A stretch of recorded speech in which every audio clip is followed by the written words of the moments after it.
نحمده ونصلي ونسلم على رسوله الكريم اما بعد فاعوذ بالله من الشيطان الرجيم بسم الله الرحمن الرحيم اهدنا الصراط المستقيم صراط الذين انعمت عليهم غير المغضوب عليهم ولا الضالين صدق الله العظيم. قال النبي صلى الله عليه وسلم انا خاتم النبيين لا نبي بعدي او كما قال. میرے واجب الاحترام معزز مکرم دوستوں، بزرگوں، بھائیوں، آج جو ہمارا موضوع ہے یہ بہت اہم موضوع ہے. چند مختصر باتیں آپ کے سامنے رکھی جائیں گی. ایک بندے نے سوال کیا ہے، ایک مسلمان ہے، انہوں نے بذریعہ واٹس ایپ سوال کیا ہے کہ چند ایسے لوگ ہمارے سامنے آ رہے ہیں، بظاہر وہ اپنے آپ کو مسلمان کہتے ہیں اور ہمارے ایمان کے بارے میں ہمیں کہتے ہیں کہ تم مسلمان نہیں ہو، تم اسلام پر نہیں ہو، اور پل صلات کے بارے میں وہ اس کا رد کرتے ہیں اور ہمیں عذاب قبر کی مثالیں دے کر عذاب قبر کا انکار، حدیث کا انکار اور فلاں فلاں فلاں چیزوں کا انکار. اور یہ چیزیں مفتی صاحب آپ بتائیں کہ ان کا اسلام کے ساتھ کیا تعلق ہے اور ہم اپنے ایمان کا تحفظ کس طرح کر سکتے ہیں. یہ لوگ ہمارے ایمان کے اوپر حملہ کر رہے ہیں. تو میرے مسلمان بھائیوں، مسلمان کے گمراہ ہونے کی ایک ہی وجہ ہے، ایک ہی اصول ہے کہ جب شریعت کے مد مقابل وہ اپنے عقل کو لڑائے گا، اپنے دماغ کو لے آئے گا، تو بندہ گمراہ ہو جائے گا. اس کی مثال دیتا ہوں. جتنی بھی لوگ گمراہ ہوئے ہیں، بالخصوص وہ لوگ یونیورسٹی کالج کے جو پروفیسر ہیں جن کے دماغ کے اوپر سائنس کا حملہ ہے، یہ لوگ شریعت کے مد مقابل اپنے دماغ کو لے آتے ہیں اور خود بھی گمراہ ہوتے ہیں، دوسروں کو بھی گمراہ کرتے ہیں. اس کی مثال میں آپ کے سامنے رکھتا ہوں. جناب محمد رسول اللہ صلی اللہ علیہ وآلہ وسلم کا فرمان ہے، ہر حدیث کی کتاب میں یہ روایت موجود ہے، اللہ کے نبی نے فرمایا پل صلات حق ہے. اب ہم نے اس کو دل و جان سے تسلیم کر لیا. پوری کائنات کا نظام الٹ پلٹ ہو سکتا ہے، لیکن آمنہ کے لال جناب محمد رسول اللہ صلی اللہ علیہ وآلہ وسلم کی زبان مبارک سے نکلے ہوئے موتی، نکلے ہوئے جملے وہ جھوٹے نہیں ہو سکتے.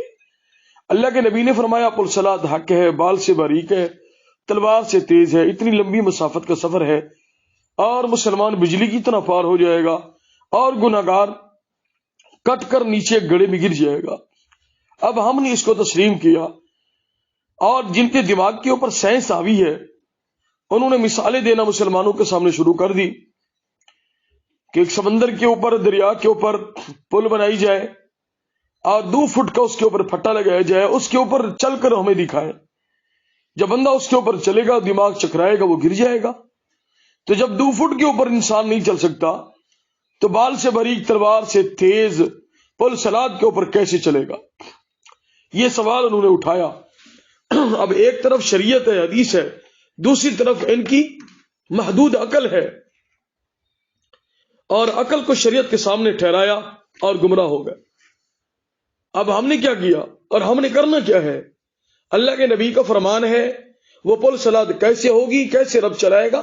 کما یلیقو بشان ہی، جیسے میرے اللہ کی شان ہے ویسے ہی اللہ رب العزت وہاں سے گزرائیں گے، وہاں سے مسلمانوں کو گزر ہوگا. اور اس کے علاوہ اللہ رب العزت کا فرمان ہے قل اللہم مالک الملک تؤتی الملک من تشاء تنزع الملک ممن تشاء وتعز من تشاء وتذل من تشاء بیدک الخیر انک علی کل شیء قدیر. اب اس میں اللہ نے فرمایا کہ عزت ذلت کس کے ہاتھ میں ہے؟ اس کا مالک اللہ ہے. اور یہ بھلایا بیدک الخیر اللہ کے ہاتھ میں ہے. اب یہاں پر ید کا لفظ آیا اور اس کا ترجمہ مفسرین نے یہ کیا بھی وہ ید ہاتھ اللہ کا کیسے ہوگا؟ کما یلیق بشانی، جیسے اللہ کی شان ہے ویسے ہوگا، ہم سوچ بھی نہیں سکتے۔ اب گمراہ ٹولے نے یہ کیا، مسلمانوں کے سامنے مسلمان کے دماغ میں شکوک و شبہات پیدا کرنے کے لیے، سادہ لوگ مسلمانوں کو گمراہ کرنے کے لیے ان لوگوں نے کہا کہ اللہ رب العزت کا یہ ہاتھ ہے، اب اس طرح ہاتھ ہوگا۔ جب انہوں نے ہاتھ کو ثابت کرنے کی کوشش کی تو انسانی ڈھانچے میں رب کو کھڑا کر دیا، الیاذ باللہ۔ اللہ رب العزت ان تمام چیزوں سے پاک ہے۔ قل هو اللہ احد اللہ الصمد لم یلد ولم یولد ولم یکن لہ کفوا احد۔ اللہ ایک ہے، اللہ بے نیاز ہے، نہ رب کو کسی نے جنا ہے نہ وہ کسی سے جنا یہ ہے، کوئی اس کے ہم پلہ نہیں ہے، یہ رب کی شان ہے۔ اللہ لا الہ الا هو الحی القیوم لا تاخذہ سنۃ ولا نوم۔ اللہ رب العزت کی بڑی ذات ہے، نہ اللہ کو اونگ آتی ہے نہ رب کو نیند آتی ہے۔ اللہ سونے سے، کھانے پینے سے، ان ساری چیزوں سے میرے رب کی ذات پاک ہے۔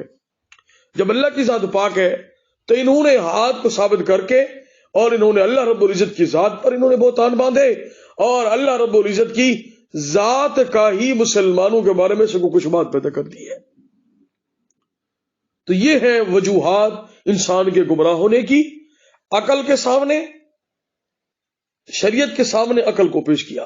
تیسری مثال اس کی آپ کے سامنے دے کر اپنی بات کو ختم کرتا ہوں۔ اللہ کے نبی نے فرمایا عذاب قبر حق ہے۔ ہم نے مان لیا کہ جب ان بندہ قبر میں رکھا جاتا ہے، منکر نکیر حساب لینے کے لیے آتے ہیں، تو ان گمراہ ٹولے نے کہا کہ قبر ایک تنگ جگہ ہے، وہاں پر جب انسان کی روح آ جاتی ہے تو سانس بند ہو جاتا ہے، تو جب یہ سانس بند ہو جاتا ہے تو اس میں زندہ کیسے بندہ رہے گا؟